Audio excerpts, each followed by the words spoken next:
Last week I promised I would start talking about modeling this week, so let's talk about modeling. And let's begin with the very basics. So I'm going to go to Create, and this is where I can start creating shapes that I can model with. And most of the time, I model with what are called polygons.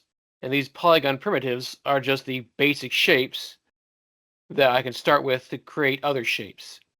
Now, which one of these polygon primitives I start with is going to depend largely on what it is I'm trying to make. If I want to make something that is round and spherical, well, I'll start with a sphere. If I want to make something that is round and cylindrical, I'll start with a cylinder. If I want to create something that's, say, round with a hole in the middle, well, that's what a torus is for. And if I want to make an image plane, well, that's what planes are for. But for just about everything else that I'm ever going to make, I'm going to start with a cube. Now you may ask, with all those different shapes I've got to pick from, why do I use cubes for so many different things? It's really quite simple. A cube is pretty much a blank slate. There's very little going on with a cube. Everything else here, spheres, cylinders, tori, toruses, whatever the plural for that is, these all have so much shape to them to start with, so much geometry that's going to constrain what they could become in the future. It's very hard to turn a sphere into anything that is not already very spherical in shape. It's very hard to turn a cylinder into something that is not cylindrical in shape. And the same, of course, for a torus. But this cube is very, very basic in what it's got. It's only got, 6 surfaces. They're all delightfully symmetrical in every direction. I can turn this into just about anything if I got the patience. Before I start worrying about how to turn those into anything, let's take a look and see what a cube, or indeed any polygon object, is made of.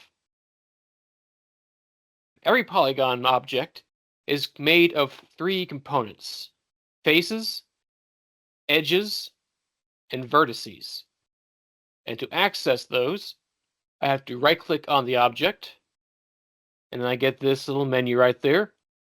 And the one on the bottom right there, that says face. I click on that, and now I can select faces. You also notice that my cube went from green edges to cyan. That means I am now in component mode. Before, if I go back to object mode, I was in object mode, component mode. Any one of the 3 components is considered component mode. Back in object mode, it's working with the object as a whole.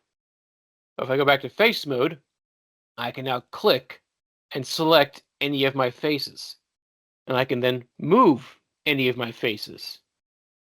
I can rotate any of my faces, and I can scale any of my faces.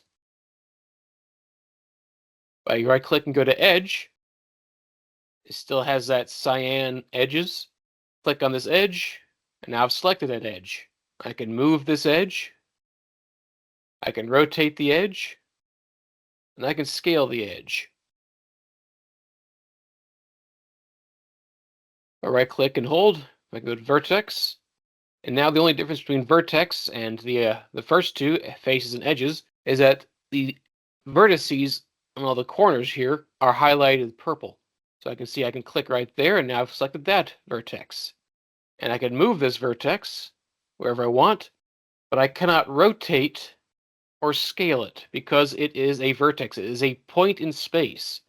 It has no direction to rotate and no size to scale. If instead I were to grab several of these at once, notice I'll get highlighted in yellow, I can scale these, or I can rotate these.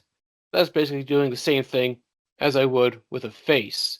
So usually instead of doing that, I would just grab the face and then use the vertices to move and shape it specifically on the vertices. All right. So those are the components that polygon objects are made of. We'll move on to the subject of how to make selections easily.